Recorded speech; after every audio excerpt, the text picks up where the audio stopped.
հետ։ Շնորհակալություն։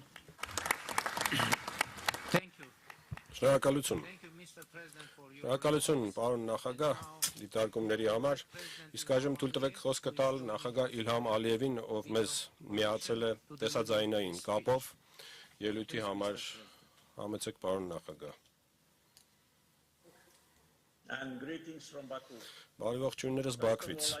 Նախ եւ առաջ կցանկանայի երախտիկս հայտնել նախագահ Կոշտային հրավերի համար հանդես գալու ԵՔ 8-րդ գագաթնաժողովին։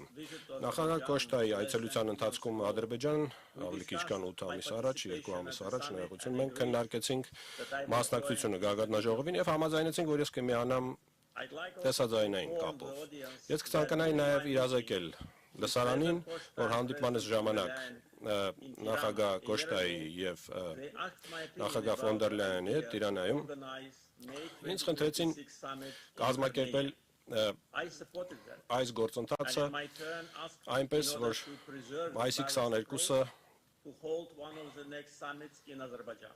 22-ին խնդրեցին այնպես անել, որ ես մասնակցեմ Երևանում այս գագաթնաժողովին եւ ես 28 թվականի մայիսին իհարկե հրավիրեցի գագաթնաժողովի կազմակերպումը եւ անցկացումը Բաքվում եւ Հայաստանը դրան նույնպես աջակցեց։ Սա հստակ ցույցում է, որ իրողությունը Հայաստանի եւ Ադրբեջանի միջև իրողություն է։ Մենք ավելի քան 9 ամիս խաղ ապրում ենք արդեն եւ սովորում ենք ապրել խաղաղության մեջ։ Անցած տարվա օգոստոսին Սպիտակ տանը Վաշինգտոնում Հայաստանն ու Ադրբեջանը ստորագրեցին ընդհանուր հռչակագիր։ Նախագահ Տրամպը դա նույնպես ստորագրեց որպես վկա։ Հայաստանի եւ Ադրբեջանի արտաքին գործերի նախարարները նախաստորագրեցին այս համաձայնագրի տեքստը եւ մեզ համար եւ վստահ եմ մեր հայ գործընկերների համար խաղաղությունն արդեն իրականություն է։ Այդ փաստից հետո Ադրբեջանը միակողմանիորեն հանեց բոլոր տարանցման սահմանափակումները, որոնք դրված էին դեռ 90-ականների սկզբին, այդ պահից ի վեր մի քանի հազար տոննա բեռ հասել է Հայաստան Ադրբեջանի տարածքով, Ադրբեջանը ել ավելի առաջ գնալով սկսել է մատակարարել մեր նավթամթերքը, մասնավորապես բենզինը եւ դիզելը, առաջին անգամ դեպի Հայաստան։ Համապատասխանաբար ստեղծելով հենք մեր առևտրային հարաբերությունների համար։ Մի քանի հազար տոննա նավթամթերք արդեն արտահանվել է դեպի Հայաստան։ Եվս մեկ ձեռքբերում խաղաղության այս օրակարգի ներքո դա փոխկապակցվածությունն է, Տրամպի ճանապարհը բարգավաճման եւ խաղաղության անցնելու է Հայաստանով դեպի Նախիջևան եւ դառնալու է Միջին Միջանցքի մի մաս։ Եվ Հայաստանը եւ Ադրբեջանը արդեն տեսնում են խաղաղության պրակտիկ օգուտները։ Այս հնարավորությունից օգտվելով ես կցանկանայի երախտիկս հայտնել Եվրահանձնաժողովին վերջինիս դիրքորոշման համար Հայաստան-Ադրբեջան խաղաղության գործընթացի նկատմամբ։ Ցավոք սրտի ոչ բոլոր եվրոպական կառույցներն են ցուցադրել նույն մոտեցումը։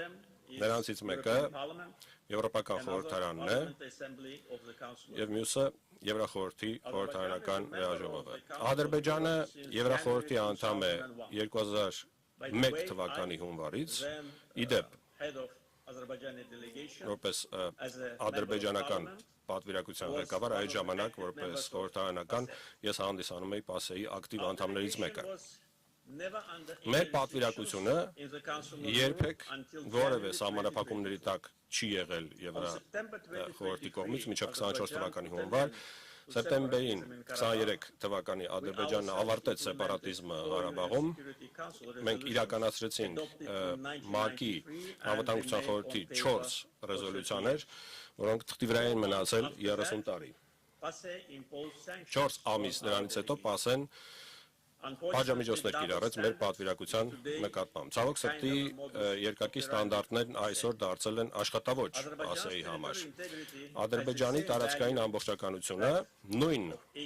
արժեքն ունի, ինչպես ցանկացած այլ երկրի տարածքային ամբողջականությունը, եւ այս հարցում երկակի ստանդարտներն անընդունելի են։ Հիմա Եվրոպական խորհրդարանի մասին։ Այս հավաքը խաղաղության գործընթացին նպաստելու փոխարեն սաբոտաժի մասին է խոսում։ 21 թվականի մայիսից 6 ամիս երկրորդ Ղարաբաղյան պատերազմի ավարտից հետո մինչև 26 թվականի ապրիլի 30-ի Եվրոպական խորհրդարանն ընդունել է 14 ռեզոլյուցիա,